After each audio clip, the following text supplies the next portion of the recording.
It is Fed Day, and Wall Street is pricing in almost a 90% chance of another rate cut. But markets remain in full hold your breath mode this afternoon because what happens at 2 p.m. could reset the entire path for the economy as we head into 2026. Welcome to the Big Money Show. I'm Jackie DeAngelis. I'm here with my co-hosts Taylor Riggs, Dagan McDowell, Brian Bremberg, and with us for the hour, Michael Lee, strategy founder. Michael Lee, named after himself.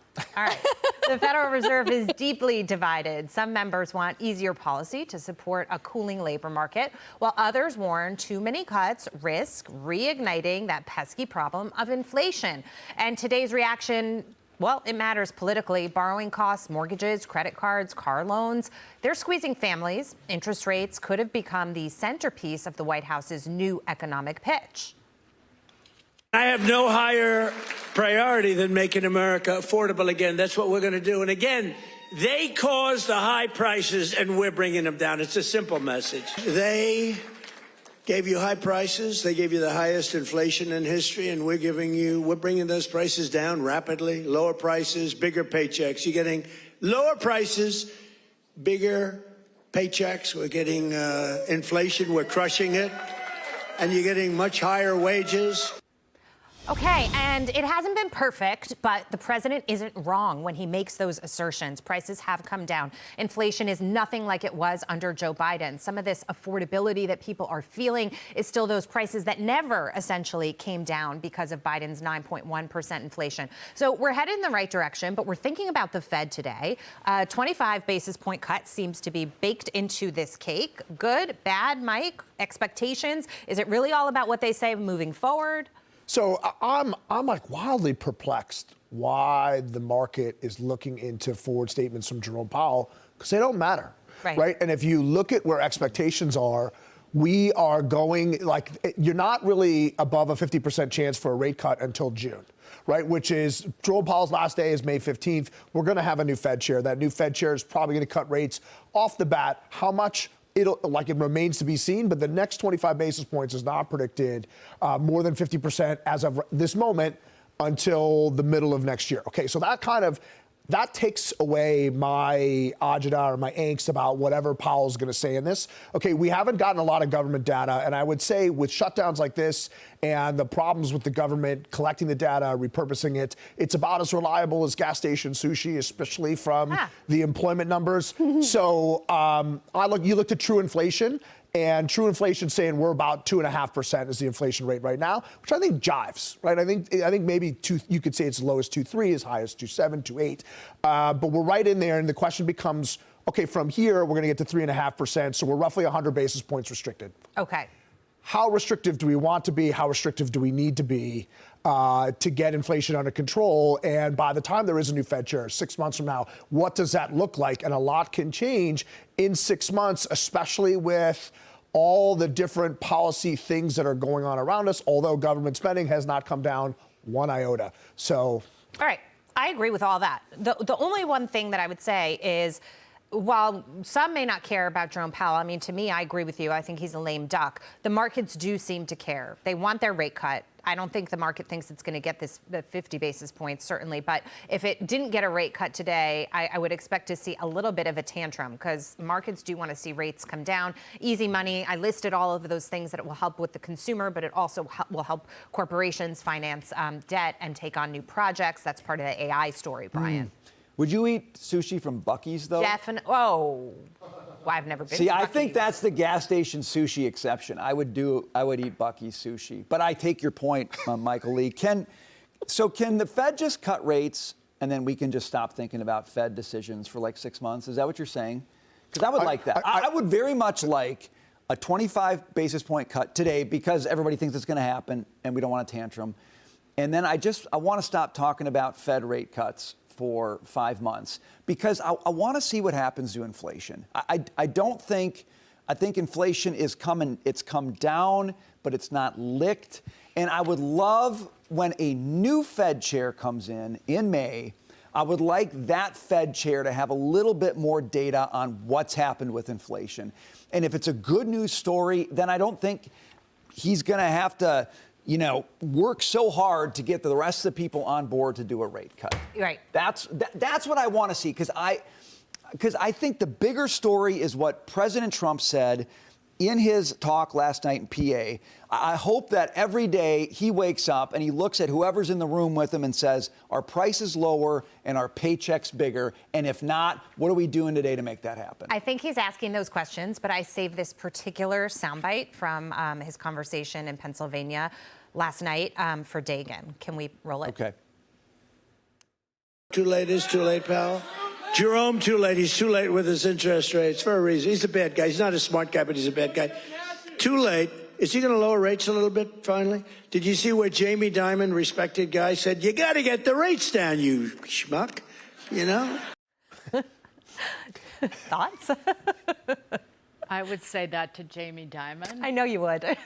About lowering borrowing costs for Americans when the Fed cuts, because credit card rates broadly have not come down since the Fed started cutting last September, and the Fed's already cut 1.5 percentage points. And really, the same applies for, and this is broadly speaking, say auto loans, that the lenders have not passed on that savings to the American consumer, and that's where the affordability problem is showing up. It's in borrowing costs and the cost of credit for everyday Americans, because to keep up with the inflation, they were adding more debt, and then the Fed cut rates, because that really is the inflation part you're talking about. It's not goods inflation; it's the inflation of the cost of credit, and it has not been passed on to them, Jamie Dimon.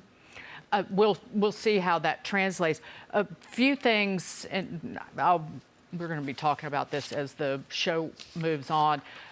Worth noting, Nick Timrose from the Wall Street Journal, this meeting is a little different because this is the one time where all 19 people, not just the 12 people who are voting on the Federal Open Market Committee, have an opportunity to anonymously and, he said, softly dissent, where they get to weigh in on essentially what has happened over the previous year, whether they agree or don't agree with what has gone on in all of the Fed decision making.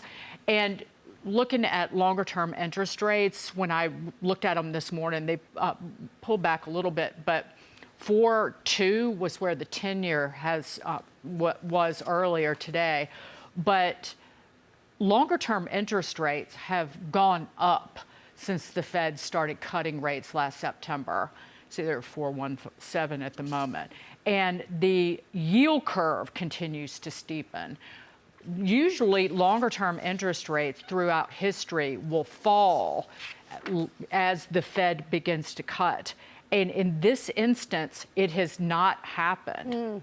And so normally, if you go back and look at the cycle that started in 2001, 2007, 2019, and then 2020, short-term interest rates go down with the Fed and longer-term interest rates ultimately fall, but not this time.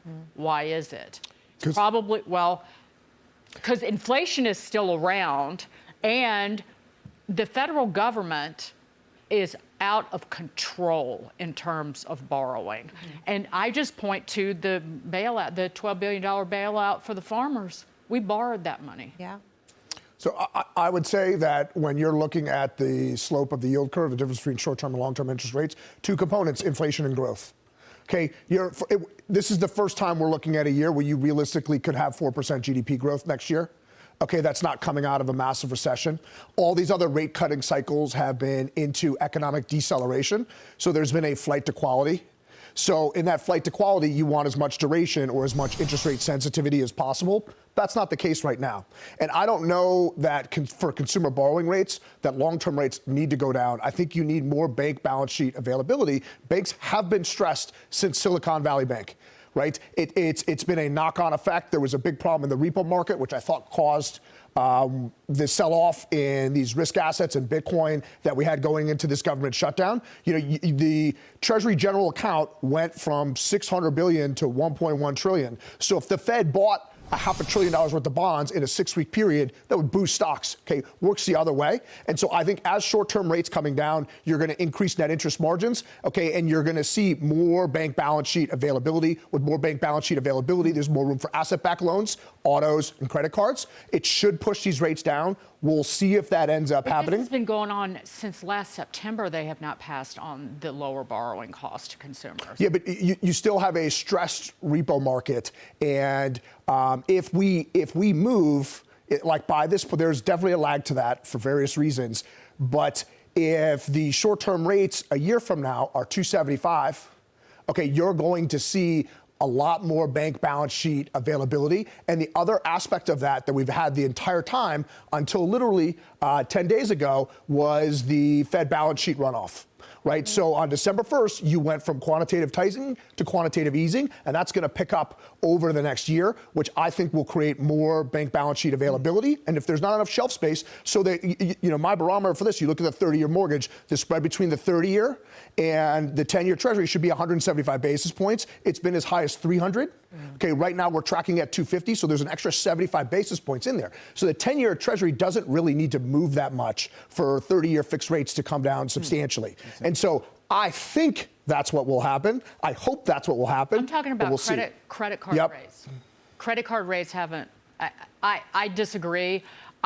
J.P. Morgan has given me naught on the reserve fund for the condo in Florida, and this is across the country, but then charging 7% on the loan to finance the special assessment. It's that way across the entire nation that all these banks are doing that.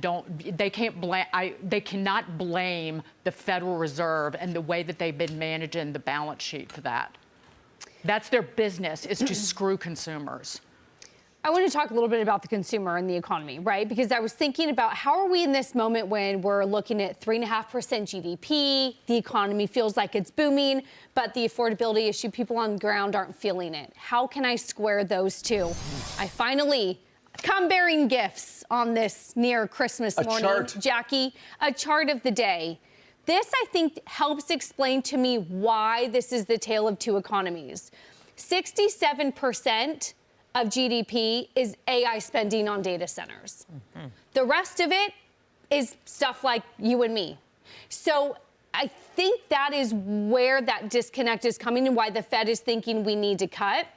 If you take out the AI CapEx spending, this economy doesn't look so good. Mm-hmm. That's the slowing in the labor market that I think people like us feel and the real people on the ground are feeling, even though the traditional numbers, a 3.5% GDP, looks good.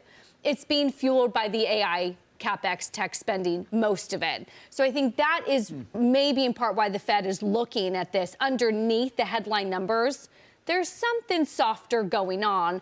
And I finally found a chart and read something that kind of explained, I think I've been trying to figure out, how do I cut rates if I'm looking at 3.5% GDP? Mm-hmm.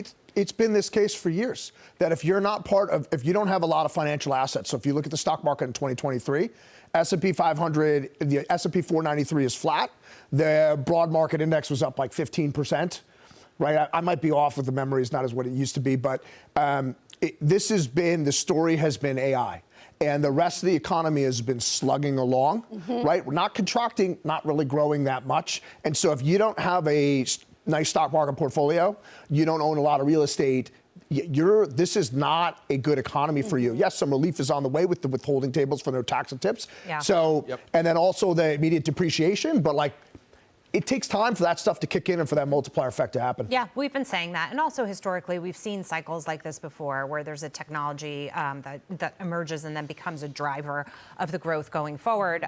So we'll see how it all shakes out. But we want to hear from you. If you've got a question for us, head over to our X page, drop a comment there. We'll answer your questions in our Friday Ask Us Anything segment.